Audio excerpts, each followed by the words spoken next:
আমরা এখন উপকূল থেকে প্রায় ৩৫ কিলোমিটার গভীরে আছি। সাগরের গভীরে ফেলে রাখা নোঙরে সমস্যা হওয়ার কারণে সেটা ঠিক করা হচ্ছে। এই গভীর বঙ্গোপসাগরে সকলকে স্বাগতম। আপনারা যারা আমাদের ভিডিও দেখে থাকেন তারা অবশ্যই জানবেন যে আমরা এই গভীর বঙ্গোপসাগরে কীভাবে জীবনযাপন করে থাকি, সেই সবগুলোই আপনাদের সামনে তুলে ধরি। তো আমাদের আজকের ভিডিওতে আপনারা জানবেন আমাদের জেলেদের কষ্টের গল্প। তাহলে চলুন বেশি কথা না বলে আমাদের আজকের ভিডিও শুরু করা যাক। এই মুহূর্তে আমরা যে জায়গায় আছি এটা হচ্ছে আমাদের বঙ্গোপসাগর, আর এটা দুবলাচর থেকে প্রায় ৩৫ কিলোমিটার গভীরে। যারা দুবলাচর চিনে না থাকেন সবাইকে চিনিয়ে দিচ্ছি। দুবলাচর হচ্ছে বাংলাদেশের সবথেকে বড় জেলেপল্লী। এই দুবলাচরে জেলেরা 5 মাসের জন্য বসতবাড়ি গড়ে তোলে এবং এই 5 মাস বঙ্গোপসাগর থেকে মাছ সংগ্রহ করে শুটকি তৈরি করে। আমরা প্রত্যেক বছর নভেম্বরের শুরুতে এই দুবলাচরে আসি এবং মার্চ মাসের শেষে আবার বাড়ি ফিরে যাই। এই 5 মাস আমরা সমুদ্র থেকে মাছ ধরে এনে সেগুলো শুকিয়ে শুটকি বানিয়ে তারপরেই আমরা আমাদের জীবনযাপন করে থাকি। এই মুহূর্তে চারিদিকে খেয়াল করলে বুঝতেই পারবেন যে সমুদ্র এখন বেশ ক্ষিপ্ত হয়ে আছে। তারপরেও আমাদের থেমে থাকলে চলবে না, আমাদের মাছ ধরার সকল কাজ চালিয়ে যেতেই হবে। আমরা এই একটা কাঠের ট্রলারে 5 জন মানুষ থাকি, আর এই বঙ্গোপসাগরের চরে আমাদের একটা বাসা আছে, যে বাসায় 3 জন লোক থাকে। আমরা সারাদিনে যে মাছ পাই সেগুলো পরের দিন সকালে পাঠিয়ে দিই সেই কিনারায়, এবং কিনারায় যাওয়ার পরে বাসায় যে 3 জন লোক থাকে তারাই সেই মাছগুলো নিয়ে রোদে শুকিয়ে শুটকি বানিয়ে থাকে। এই শুটকি বানানোর প্রসেসটা মুখে অনেক সহজ শুনলেও বেশ কঠিন। আমরা এই কষ্টের পরে যে মাছ পেয়ে থাকি সেই মাছ যখন কুলে পাঠাই, কুলে পাঠানোর পরে যদি রোদ ভালো না থাকে তাহলে সেই সকল মাছ পচে যেতে পারে। এ কারণে শুটকি বানানোর জন্য আমাদের রোদেরও বেশ প্রয়োজন হয়ে থাকে। ভালোভাবে রোদ হলে আমাদের 3 থেকে 4 দিনের ভিতরেই মাছ শুকিয়ে শুটকি হয়ে যায় এবং সেগুলো খুব ভালোভাবে বিক্রি করা যায়। মাছ বিক্রিতে আমাদের বেশ সমস্যায় পড়তে হয়, কারণ আমরা মাছের ন্যায্য মূল্য পাই না। আমাদের থেকে যারা মাছ কেনে পাইকারি দামে তারা সেগুলো আরও ডাবল দামে বাজারে বিক্রি করে দেয়। এর ফলে আমরা 5 মাসে যে খরচ করে আসি সেই খরচটাও মাঝে মধ্যে ওঠে না। যদি আমরা মাছের ন্যায্য মূল্য পাই তাহলেই হয়তো আমরা লাভের মুখ দেখতে পাবো। যাই হোক, আমরা এই সাগরে লোহার নোঙরের মাধ্যমে জাল পেতে থাকি, তবে মাঝে মধ্যে এই জোয়ার ভাটা খেলার কারণে এই লোহার নোঙর সরে যায়, এতে করে আমাদের জাল সঠিকভাবে পাততে পারি না। এজন্য মাঝে মধ্যে আমাদের সেই লোহার নোঙর সাগরের নিচ থেকে ট্রলারের উপরে তুলে সেটা আবারও সঠিক জায়গায় ফেলতে হয়। এখন আমাদের সেই কাজটি করা হচ্ছে, তবে সাগরে বেশ তুফান থাকার কারণে আমাদের একটু সমস্যা হচ্ছে। তারপরেও আমাদের এই কাজটি সফলভাবে করতে হবে।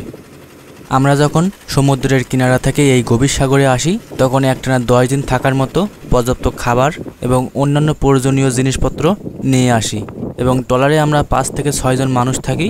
এছাড়া আমরা 3 থেকে 4 দিন পর পর কয়েক ঘন্টার জন্য কুলে যাওয়ার সুযোগ পাই। এই সুযোগে যে যে জিনিস কম থাকে সেগুলো নিয়ে আসতে পারি। আমাদের ট্রলারে নিত্য প্রয়োজনীয় জিনিস যেমন চাউল, ডাউল, তেল এবং রান্নাবান্নার অন্যান্য জিনিসপত্র, এছাড়া এই বিশাল ট্রলার চালানোর জন্য পর্যাপ্ত পরিমাণে তেলও রাখতে হয়। এবং আমরা যেখানে জাল ধরি সেখান থেকে কুল পর্যন্ত যেতে 3 থেকে 3.5 ঘন্টা সময় লাগে। মাঝে মধ্যে যখন সাগরে বড় বড় তুফান ওঠে সেই সময় আমাদের কুলে যেতে এবং কুল থেকে এই সাগরে আবারও আসতে এই 3.5 ঘন্টারও বেশি সময় লাগে, কারণ তুফানের সময় ট্রলার সেইভাবে জোরে চালানো যায় না। এখানে দেখেন সমুদ্রের তলদেশে ফেলে রাখা লোহার নোঙরটি ট্রলারের উপরে তোলার জন্য আমাদের 3 জন লোক মোটা দড়ি ধরে টেনে নিচ্ছে, তবে হাত দিয়ে টানার ফলে এই লোহার নোঙর কখনোই ট্রলারের উপরে আসবে না।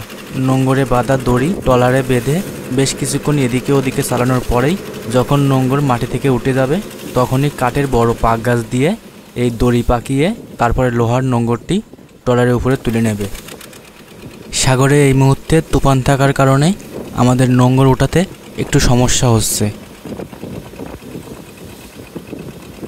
ট্রলারের সামনের দিকে খেয়াল করে দেখতেই পাবেন আমাদের ট্রলারটি সমুদ্রের ঢেউয়ের সাথে কী পরিমাণে বাড়ি খাচ্ছে।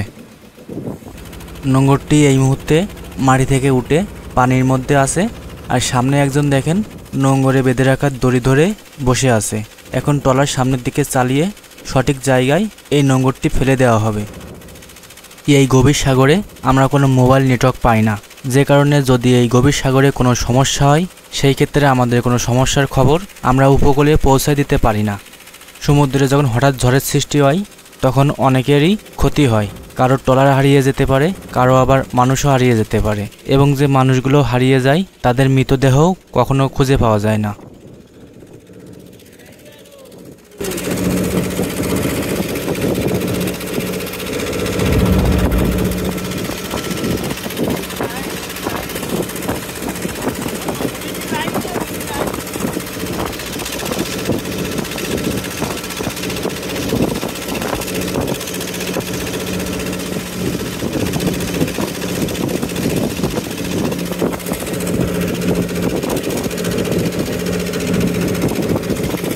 আমাদের এই ভিডিও আপনারা কে কোন দেশ থেকে দেখছেন সেটা কমেন্ট করে জানিয়ে দেবেন।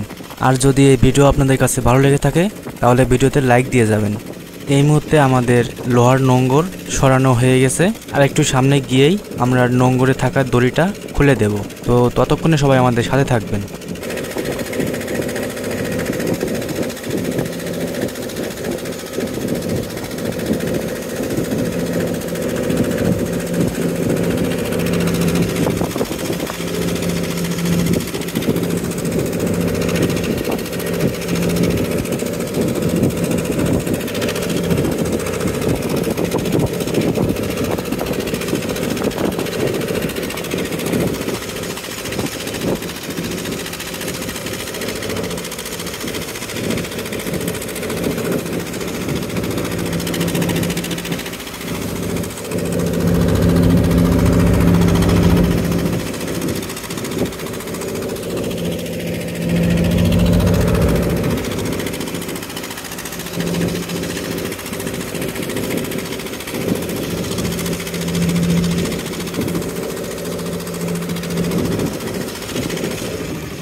তো আমাদের আজকের ভিডিওটা আপনাদের কাছে কেমন লেগেছে সেটা অবশ্যই কমেন্ট করে যাবেন। যদি ভালো লেগে থাকে তাহলে চ্যানেলটা সাবস্ক্রাইব করে আমাদের পাশেই থাকবেন। আজকের মতো বিদায় নিচ্ছি, দেখা হবে পরবর্তী কোনো ভিডিওতে।